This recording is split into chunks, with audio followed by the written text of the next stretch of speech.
Je veux vous parler de quelque chose que beaucoup ignorent, mais que tout le monde ressent. L'autorité masculine et la perception des femmes noires en Occident. Restez avec moi, parce que ce que je vais dire va déranger, mais ça va éveiller.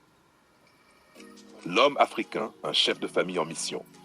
Dans beaucoup de sociétés africaines, l'homme qui devient chef de famille n'est pas un tyran.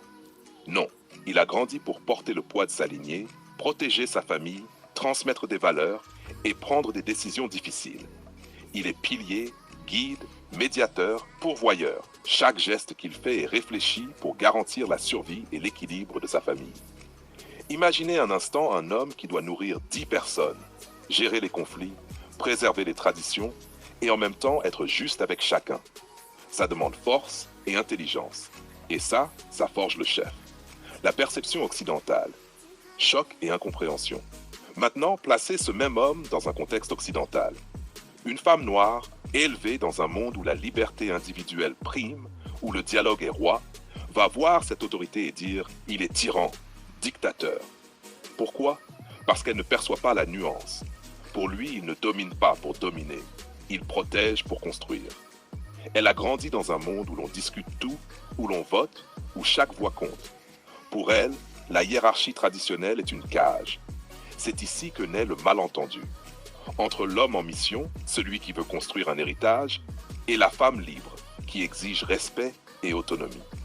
Le vrai pouvoir, équilibre et respect. Alors qui a raison? Personne et tout le monde. Parce que la vraie puissance ne se mesure pas à l'autorité seule, mais à l'autorité qui rencontre le respect. L'homme qui guide sans écouter devient tyran. La femme qui exige sans comprendre devient rebelle. Le vrai charisme, le vrai leadership, c'est quand la force rencontre la liberté.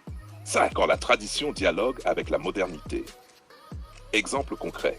Dans une famille africaine traditionnelle, le chef décide du mariage de sa fille, mais il protège sa dignité et son héritage. Dans un contexte occidental, une femme noire veut choisir librement son partenaire, mais ignore parfois la sagesse que l'expérience d'un chef pourrait lui apporter. C'est un choc culturel, pas une guerre. Pas une compétition, juste un écart de perception. Le message final. Un homme en mission n'est pas un tyran. Une femme libre n'est pas rebelle. Le vrai pouvoir, c'est quand les deux se reconnaissent, se respectent et se complètent. Et vous savez quoi? Quand cela arrive, la famille devient un empire. La relation devient un modèle. Et l'histoire se raconte d'elle-même. Pause, regard direct caméra. Comprenez ceci. Ne confondez jamais autorité et oppression. Le chef de famille africain, même dans un monde occidental, n'est pas là pour contrôler.